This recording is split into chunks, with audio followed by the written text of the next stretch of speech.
then commerce and other things. There were many technological wonders. So all these things did not thrive without mathematics. And the mathematics required for that was extensively done and taught by people in that era. So Bhaskaracharya was one of them. He developed something which is useful for all the professionals of those era, no, of that era. It is like today's books of numerical methods for scientists and engineers, those kind of books. That kind of book, Leelavati, and it worked like that for several centuries. That is what is the importance of Leelavati.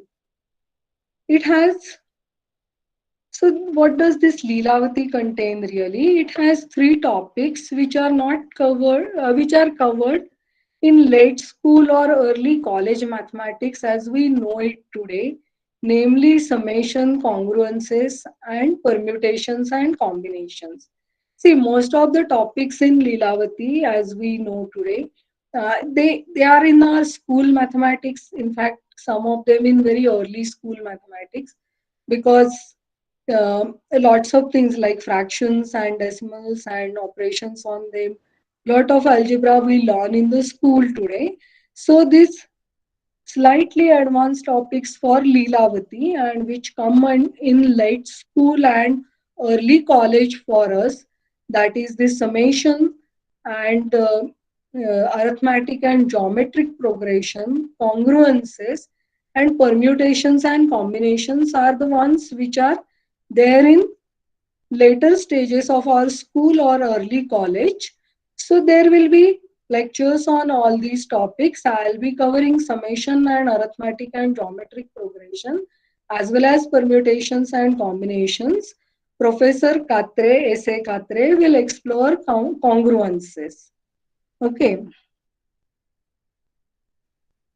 So what is this summation, topic of summation called? It is Shredhi Vyavhar. Okay, it is Shredi Vyavhar. It starts from verse 112 and goes up to 129. Okay, there are these 18 verses on Shredi Vyavhar. Oh, sorry. Yeah. So deals with this Shredi Vyavhar summation, that is called Shredi Vyavhar. It deals with summation of numbers, then summation of squares and summation of cubes. Summation of arithmetic progression and geometric progression are also discussed. Then in Leelavati there are no proofs or derivations given as we understand them today. But there are some indicators of what it is, how it might have derived. So we will see by and by what these things are. So typically this shlok, the first one, will start, mm, sorry, yeah.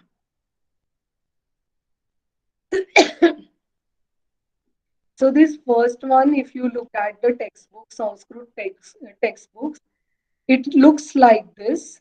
It is, uh, there are some terms in that. This Sankalit means the summation, and Sankalitaikya means summation of summation. So this sigma k is summed, and whatever we get, that is called Sankalitaikya or summation of summation. So this first verse, it gives the formula for summation as well as summation of summation. Okay, so these two formulae which we know very well they are in our school textbook or maybe 10th or 11th standard. So these formulae are given in the first verse of Shredi Vyavhar or the topic on summation. So the structure of the verse, it conveys whatever is possibly the derivation of the numbers. The verse is written, the way the verse is written, it translates to n plus 1 multiplied by n by 2, or there are n by 2 pairs of numbers with sum is,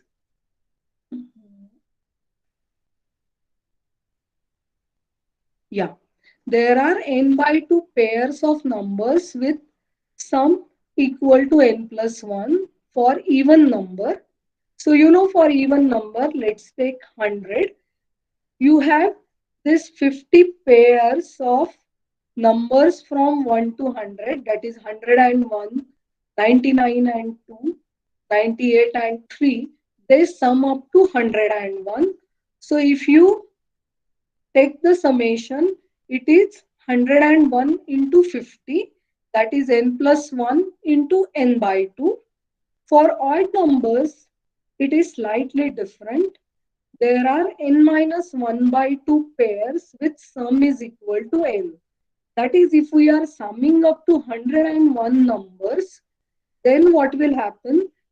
101 minus 1 upon 2, that is, there are 50 pairs of numbers with sum equal to 101, that is 1 and 100, 2 and 99, the same set of pairs, and add to that number 101. So for even odd numbers, it is the same thing. 51 pairs for 101. There are 51 pairs with sum 101. So in Leelavati, all these formulae, they are always followed by numerical examples. Okay, these formulae are always followed by numerical examples. So the next one, yeah. So the next one is summation of squares and then summation of cubes. Okay. The next two formulae, as in fact we do it in the same way. We do sigma k running from 1 to n, then sigma k square, k running from 1 to n, and sigma k cube, k running from 1 to n in our textbooks.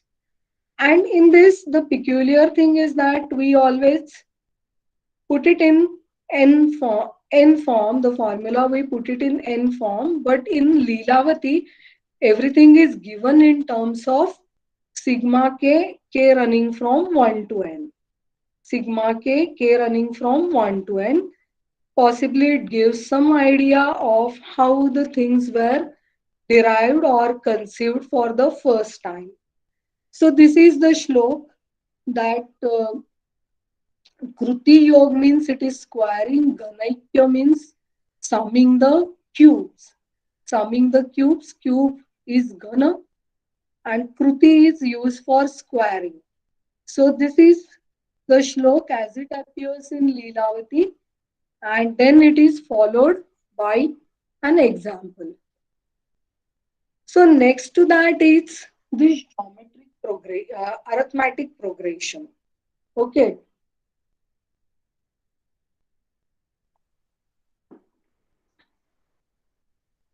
So here too I have taken the shlok from the book, the verse 115. It simply says what is the given the first term, number of terms, what is the last term, middle term, and summation of arithmetic progression. Of course, given the first term, then the common difference and the number of terms. So Mukha means the first term. Antyadhana means the last term. Okay. Madhyadhana means the middle term. And Sarvadhana means the sum of the arithmetic progression. So it tells you about how to find the last term, middle term, and summation of arithmetic progression given the first term, common difference, and the number of terms. So this is the way we do it even in our textbooks. But here, how the sum is given, there is a difference in that. See, the sum of the sum of the arithmetic progression is given as n times the middle term. If the middle term is m, the common difference is d, then the sum is given as n times the middle term. How does it really come? If the middle term is m, then we can write the arithmetic progression as m minus, starting from m on both the sides, as m minus d, m minus 2d, m minus 3d on left hand side, and m plus d, m plus 2d, m plus 3d on the right hand side. So from the middle term, you can expand the arithmetic progression, and then if you try to sum the terms, you will realize that this middle three terms, they sum to 3m. Middle five terms, they sum to 5m. So the sum, probably the arithmetic progression was written like this, and then it was summed. So the formula appears to be n times m, that is number of terms times middle term. And you know very well that this works for odd terms, because if number of terms are odd, there is exactly one middle term. Okay. If number of terms are odd, then you know there is exactly the middle term. But it also works for even number of terms when they are even. What is the difference? That middle term m, which we, in fact, the Madhyadhana, as called in Leelavati, that is Madhyadhana, it doesn't belong to the arithmetic progression, but in that case, it is the average of middle two terms. When the number of terms is even, the Madhyadhana for Bhaskaracharya or Madhyadhana in Leelavati is the average of middle two terms. And then the series can be written as uh, m minus d by 2, m minus 3d by 2 on left hand side, and m plus d by 2 and m plus 3d by 2 and so on the right hand side. So here again, if you take the sum of the middle two terms, it is 2 times m. Middle four terms, it is 3 times it is 4 times m, and so on. So finally the sum will be n times m.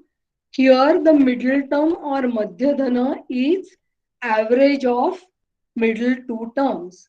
So this formula, whatever is given in Leelavati, it works for odd number of terms as well as even number of terms. Okay. So these next three verses, they are numerical problems based on this formula. In fact, the examples of in Leelavati, they are really the separate topic of discussion. They are very much in, there are very interesting examples even in Leelavati. The variety of examples really will shock you.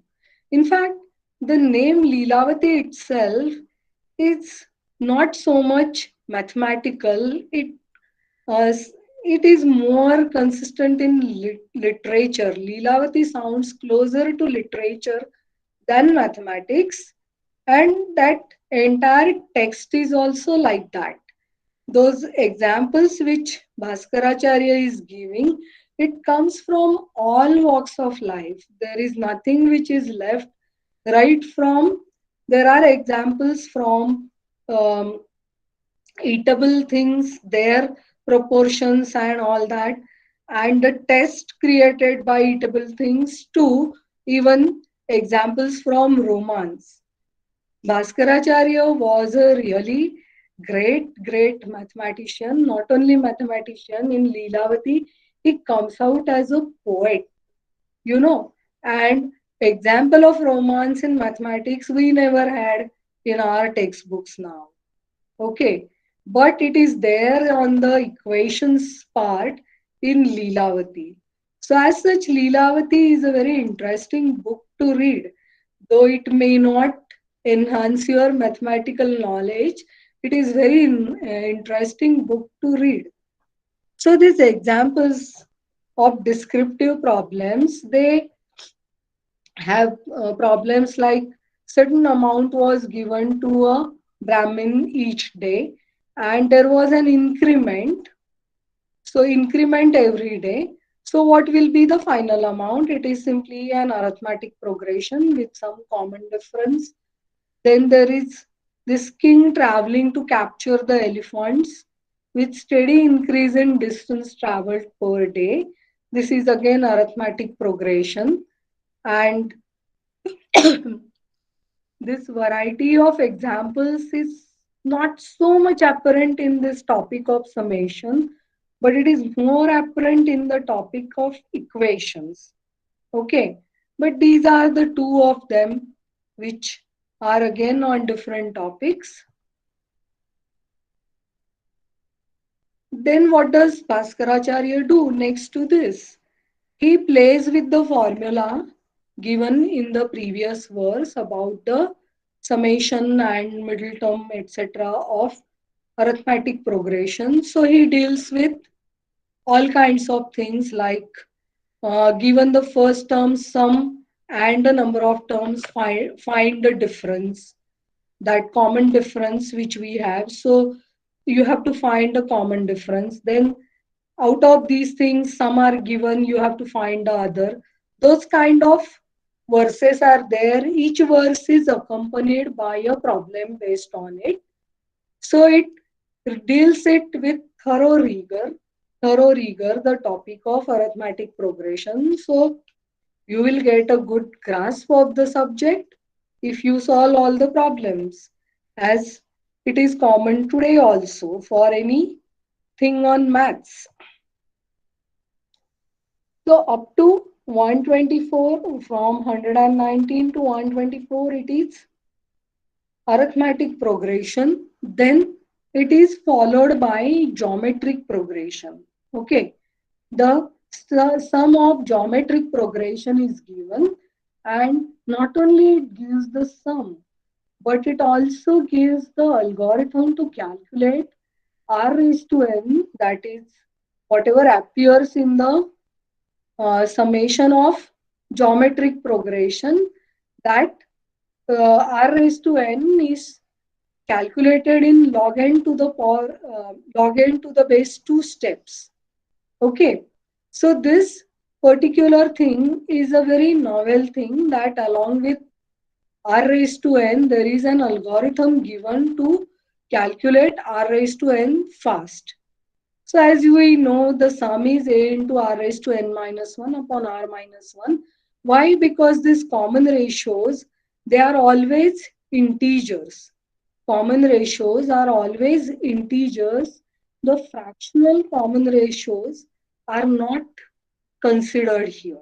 Okay, fractional common ratios are not considered in Leelavati. These ratios are integers. And as usual, this thing is followed by numerical example. Okay, whatever Bhaskaracharya does, there is always an accompanying numerical example to it. So typically this portion on summation arithmetic, I think I have got the number wrong. There are two more verses, but I'll be talking about them little later. But this is, yeah, there are two more verses which I'll be talking about little later. This total portion on summation and arithmetic progression and geometric progression is covered in 25 verses along with the algorithm on fast forwarding. But the thing is here, but the thing to mention is that there is no harmonic progression. There are only geometric and arithmetic progressions considered. So what we will do, we will look at this fast forwarding algorithm. See, if you look at the formulae so far we have done, they can be proved by induction. Okay. Nowadays they are proved by induction. They do not pose very interesting thing for us. But we can have a look at this fast pouring algorithm, which is how it was done. And most importantly, it was given along with the formula for summation of geometric series. So this fast pouring algorithm, it is something like this, that if you want to take nth power, what you do, divide this number n by 2 if it is even, uh, and subtract 1 if it is odd. Then keep on repeating this till you get 1. Okay. So what we do, if the number is even, we divide it by 2.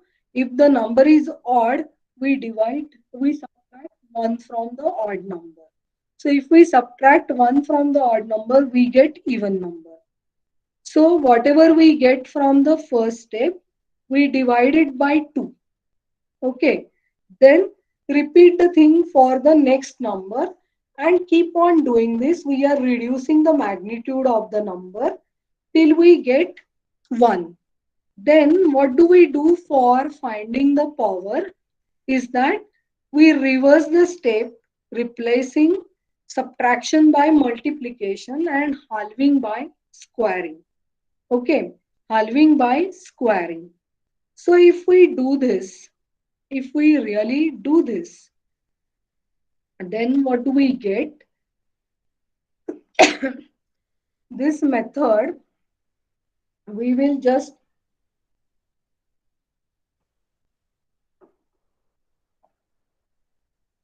check for 10th power. We will check this for 10th power. And what does this method tell you? So if we want to calculate 10th power of something, then what do? We will first take, first step will be halving 10. So from 10 we obtain 5. Now 5 is an odd number, so we subtract 1 from it, get 4. Okay. Then in the next step, we divide 4 by 2, so we get 2. And the last step is dividing that by 2, so we get 1. So now what we have to do, we have to reverse the steps. We reverse the steps by doing the following. This squaring part, this halving part, we replace it by squaring. Okay. So wherever we have halved, we will take square. Okay. So let's say we are taking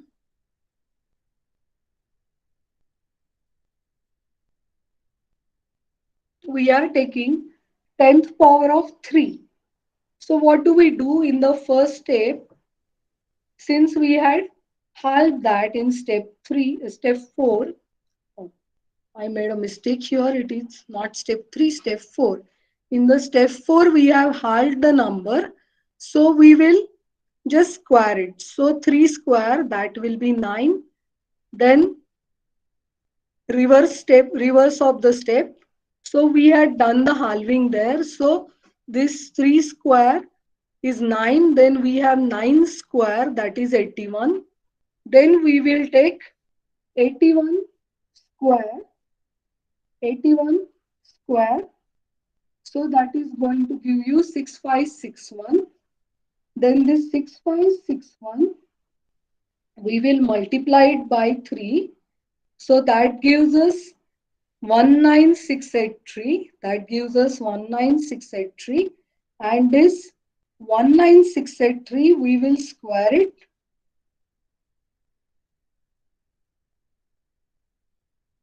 So whatever number we obtain, that 9-digit number is 3 to the power 10. So wherever we had done halving, we square it.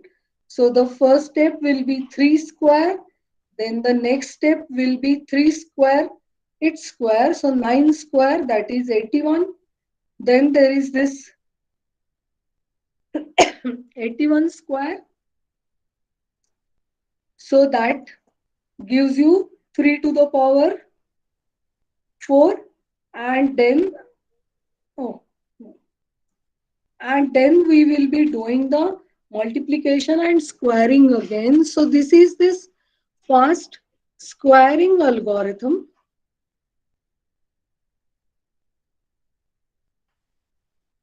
So this is about this arithmetic and geometric progression.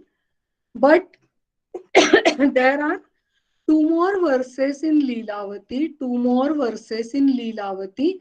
They talk about this computation, enumeration of binary strings. They talk about enumeration of binary strings, and these binary strings, as we know, they are very important from the computer point of view nowadays. And this binary strings part, it comes today with our permutations and combinations. So that I'll cover in the next class, next lecture, that is tomorrow.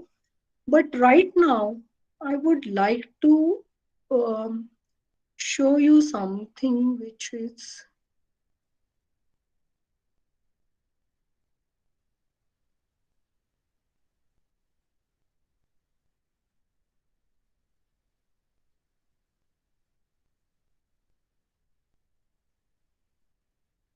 yeah. So this is what it's Leelavati all about. And what I had covered right now is the topic of summation, arithmetic progression, and geometric progression.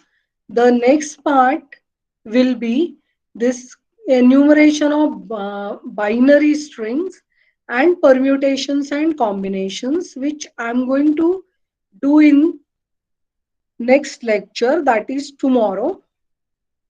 Then there will be some questions, but before I take the questions, this Leelavati is part of folklore also.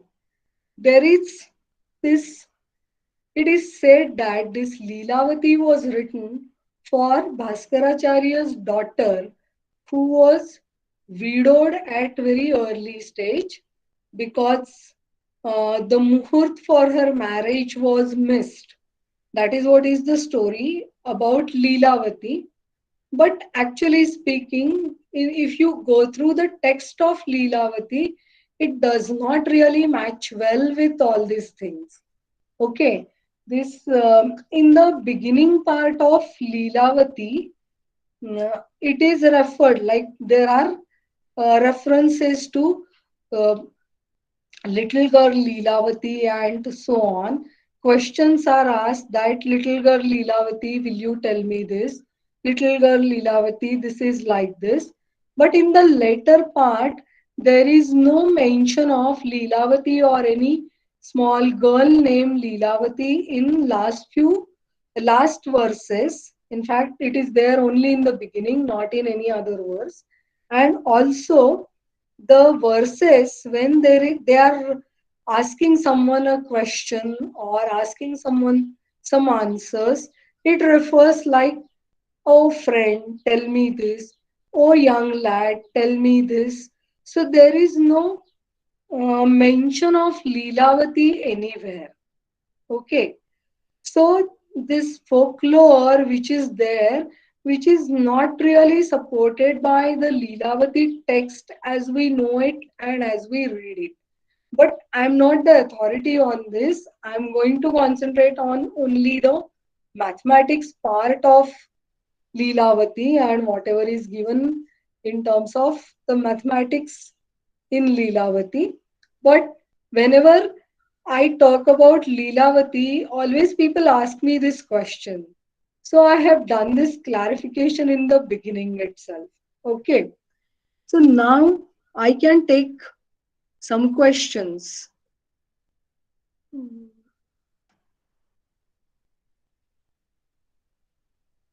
So are there any questions?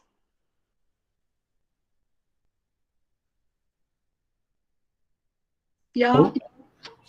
Yeah. One, I think. Yeah.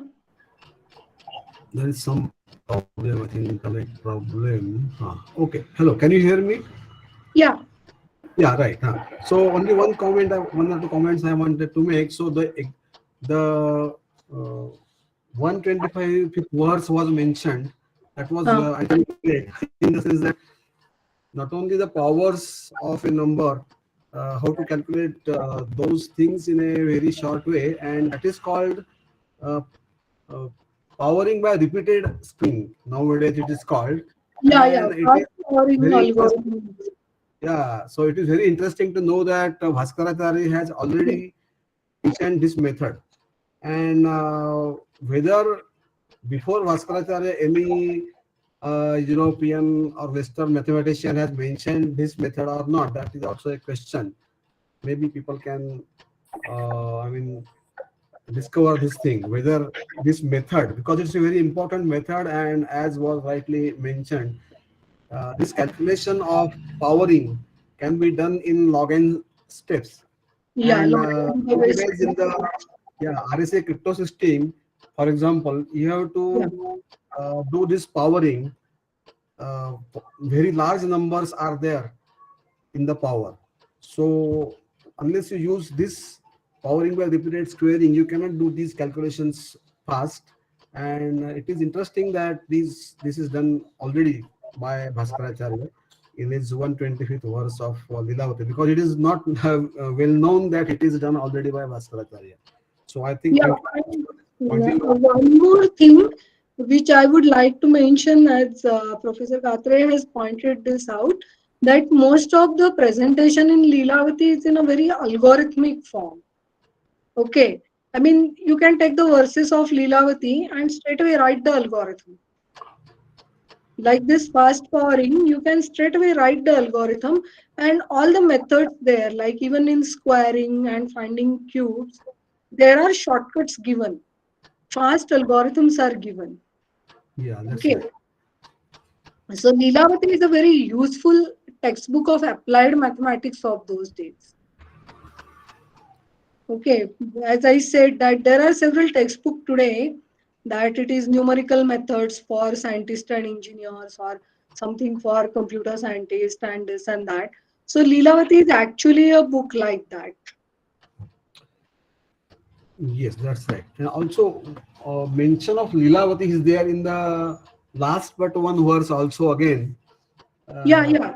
yeah, that is But one prior mention. to, yeah, in fact, that last verse I will be covering in Yeah, tomorrow's tomorrow's, lecture yeah, right, because right. it comes at the end after this permutation and combination.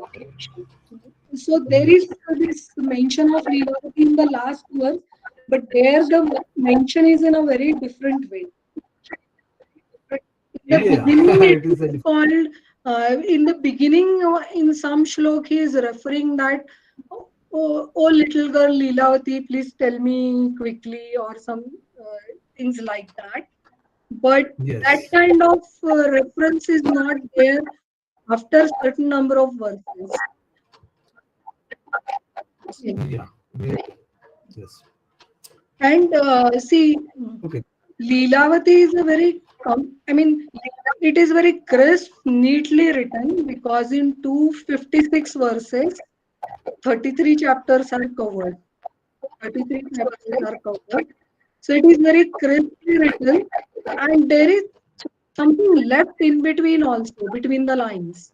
So to grasp Leelavati fully, even the commentaries and lot of problem practice is required. Okay.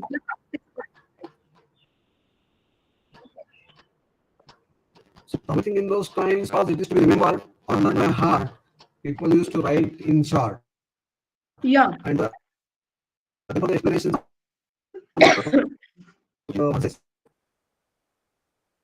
Probably they were taught actually how you arrive at this answer, etc. The teachers would be able to teach those things in those ways is a possibility, because one cannot give the complete explanation in the verses. However, there were some commentaries on these texts, Yeah. like commentary on Lilavati.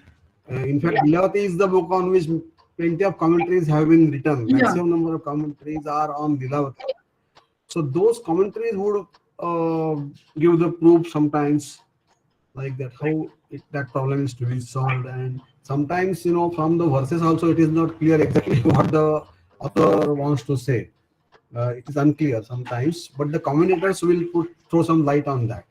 So that is what used to happen, and the whole thing is because of writing everything in short. So Yeah, that everything in short, and see, people recited that, memorized and yes, recited that. The textbook, the written textbooks were not so common, very expensive, and the publications, as we know, publishing industry, as we know, hadn't started.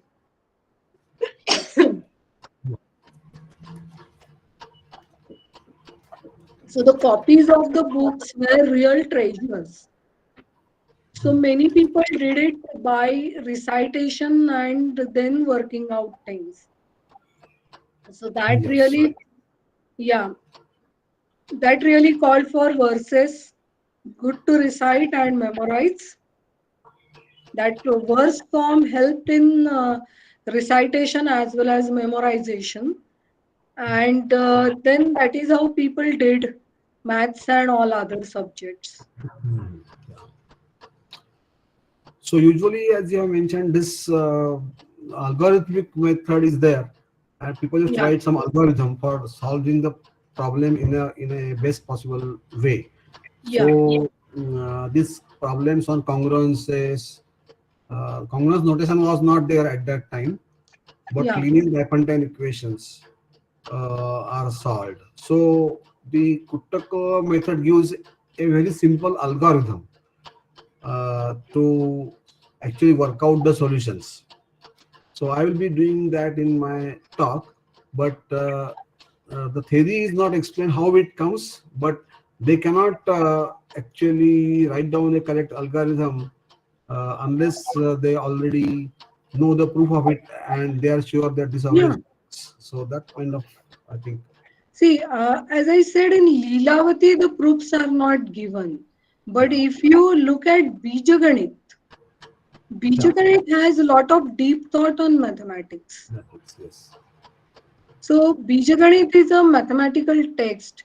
It does have examples and other things, but it is not as it is not like Leelavati. Leelavati is a very light-hearted written yeah, mathematics text. more Yeah, poetic. yeah, very poetic and has stories and all these things. But Bijaganit is very different. Yes. Okay, thank you. Yeah. Yeah. So are there any other questions? I need a query for the speaker.